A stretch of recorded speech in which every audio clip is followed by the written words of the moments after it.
Bonjour à toutes et à tous et bienvenue à ce nouveau Good Morning Market. Nous sommes le 24 novembre 2020 et les indices américains ont terminé la séance d'hier à la hausse avec le S&P 500 qui gagne 0,56%. Le Dow Jones, lui, réussit à progresser d'1,12%, le Nasdaq de 0,22% et le Russell 2000 en tête a gagné 1,89%. Alors lors de la session en Asie Pacifique, nous avons pu constater des progressions également, notamment pour le Nikkei japonais qui a fait un bond de 2,5%. En Australie, le S&P ASX 200 a gagné 1,2%. Le Kospi coréen a progressé de 0,6% et les indices chinois se sont repliés. Alors donc à noter que pendant la nuit, les indices ont bondi, notamment après que Donald Trump ait recommandé à l'administration des services généraux d'entamer la transition vers la présidence Biden. Cependant, ce qui n'est pas étonnant d'ailleurs, Donald Trump a également déclaré qu'il ne céderait jamais et que les élections étaient corrompues. Alors, le gouvernement néo-zélandais envisage d'ajouter l'instabilité des prix de l'immobilier au mandat de la RBNZ. À noter également en Chine, AP News a rapporté lundi que les autorités chinoises testaient des millions de personnes et que de nouvelles mesures de confinement étaient appliquées. La fermeture des écoles est de nouveau d'actualité après la découverte de plusieurs cas transmis localement la semaine dernière à Tianjin, Shanghai et Manzhouli.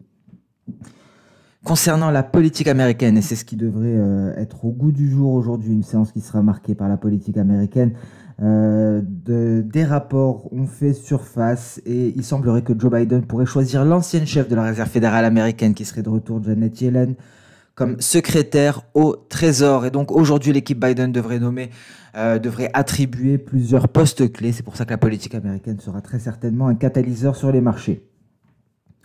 Et le Royaume-Uni qui envisagerait d'autres actions contre Huawei. Mis à part cela, à noter que le gold a poursuivi son repli. Et donc effectivement, c'est une hypothèse que nous avions émise hier et cette hypothèse est effectivement confirmée. Le Brent, quant à lui, a atteint un plus haut niveau, a atteint un sommet qui n'a jamais été atteint depuis le mois de mars. Donc ceci étant dit, nous allons nous intéresser à présent au marché actions, au calendrier économique. Veuillez m'excuser, un calendrier économique relativement allégé aujourd'hui. Donc on va attendre, on vient de prendre connaissance de l'indice IFO du climat des affaires ressorti inférieur aux attentes à 90,7 contre 90,8 attendu. La valeur précédente était à 92,5. Alors la première donnée d'importance nous sera fournie à 16 heures, lorsque l'on prendra connaissance de la confiance des consommateurs du CB en novembre et par la suite, dans la nuit, on prendra connaissance des stocks de pétrole brut API. Donc, face à un tel calendrier économique, c'est la politique américaine qui devrait donc mener la danse. Nous allons passer sans plus tarder sur le compartiment action. Nous allons débuter par le DAX. Un DAX qui est quasiment à l'équilibre, 13 230 points. Le DAX en donné intraday toujours à l'intérieur de son range. Et donc avec un nuage qui vient se rehausser pour accentuer la pression sur la borne supérieure. Donc très probablement une sortie par le haut, en tout cas d'un point de vue technique. Encore une fois, c'est l'hypothèse à privilégier. On notera ce nuage H4 ici en support. Si on venait à se replier, il y aurait deux supports à aller chercher. Il y en a trois. Pour le moment, il y a le palier de Kijun à 13 212. Après, il y aura le palier d'SSB à 13 170. Et enfin, notre nuage H4 à 13 100.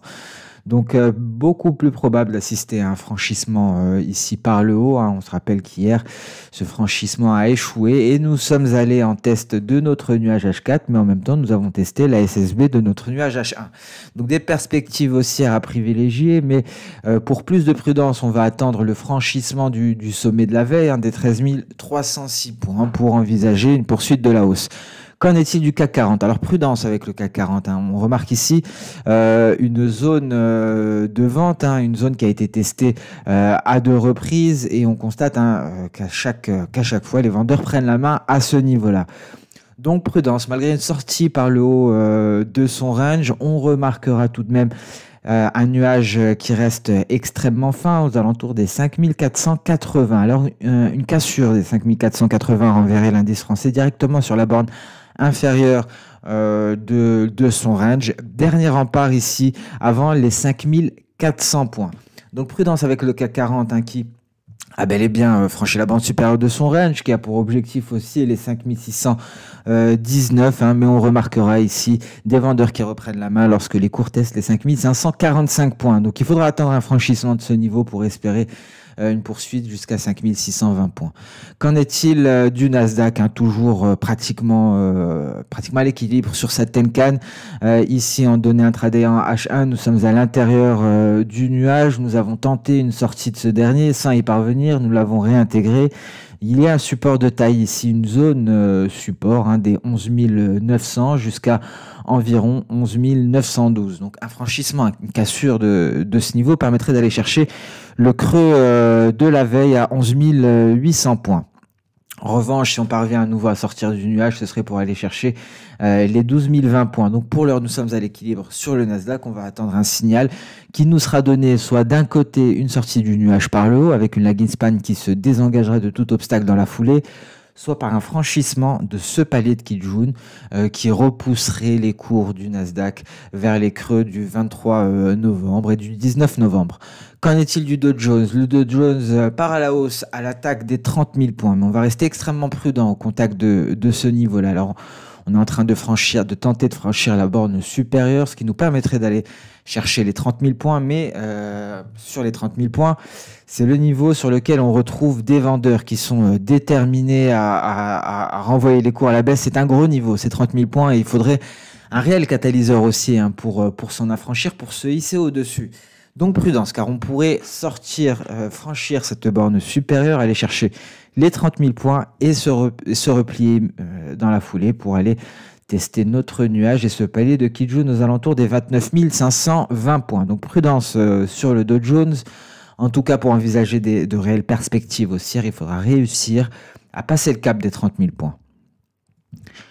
Le S&P 500 également, très exactement 3600 points. Et ici, une sortie de nuage par le haut, cependant prudence. Une hausse qui n'est pas garantie, étant donné que nous avons une lagging span qui vient s'attaquer à une barrière de chandelier japonais ici.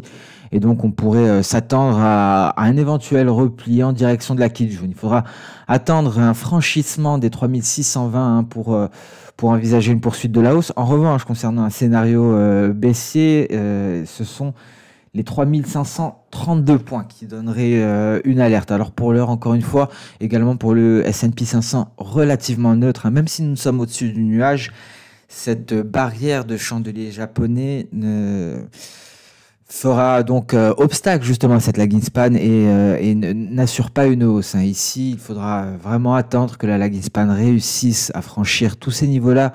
Et le problème, c'est qu'après cela, il y aura également cette oblique haussière. Donc plutôt neutre, malgré la présence des cours au-dessus du nuage. Hein, on remarquera, on pourrait assister à une consolidation ici. On remarquera cette faiblesse de nuage qui sera donc d'actualité dès demain. On passe à présent sur le compartiment des matières premières avec un repli considérable du gold. On va commencer en données hebdomadaires hein, pour relativiser. Alors ici, on va essayer de revenir quelque peu en arrière, de reparler pour ceux qui n'étaient pas là lorsque nous abordions cette figure, ce rounding bottom ici, qui nous a donné le signal d'achat pour aller chercher de nouveaux records historiques. Alors visiblement, nous sommes en plein pullback en direction de cette zone. Donc pour le moment, tant qu'on ne repasse pas en dessous, on peut toujours envisager des perspectives haussières. Hein. On peut toujours envisager, bien entendu, un prochain rallye. Donc pour l'heure, on est toujours au-dessus de ce niveau-là. En données journalières, la baisse est assez conséquente hein, par rapport à une période de consolidation. En données H4 ici, on est allé se replier en dessous de 1850. Hein. C'était notre crainte la veille. Effectivement, le gold n'est pas parvenu à rester au-dessus de son oblique baissière. S'en est suivi une accélération baissière. Nous sommes allés nous rapprocher. Nous sommes allés tester les 1820 d'ailleurs. Donc pour l'heure, le gold reste relativement stable, mais donc il faudra rester prudent à ce niveau-là.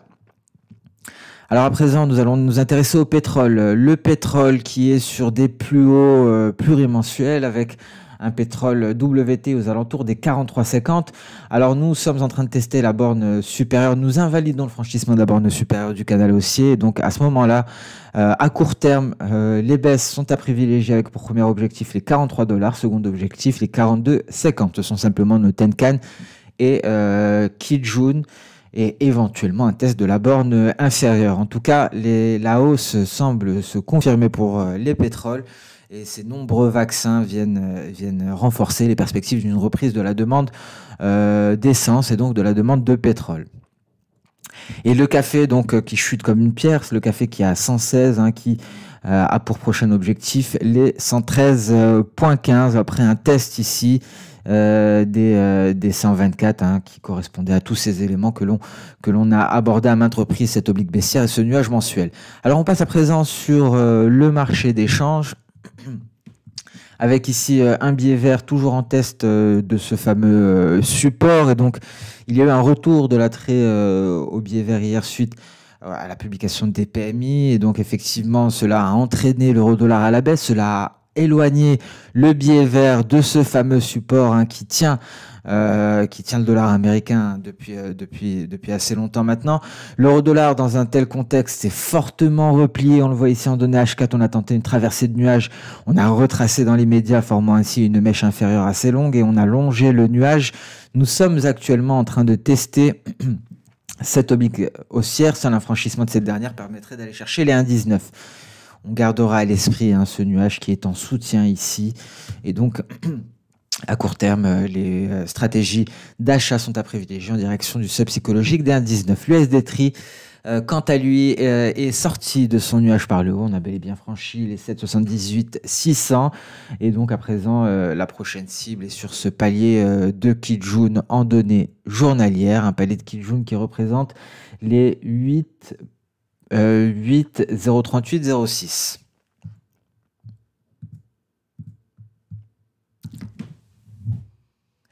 Alors ce Good Morning Market touche à sa fin. Alors encore une fois, je vous remercie pour votre fidélité. Je vous remercie pour tous ces commentaires extrêmement encourageants. Encore une fois, merci pour votre soutien. Je vous souhaite une excellente séance de trading, une excellente journée. On se donne rendez-vous dès demain pour le prochain Good Morning Market. Au revoir.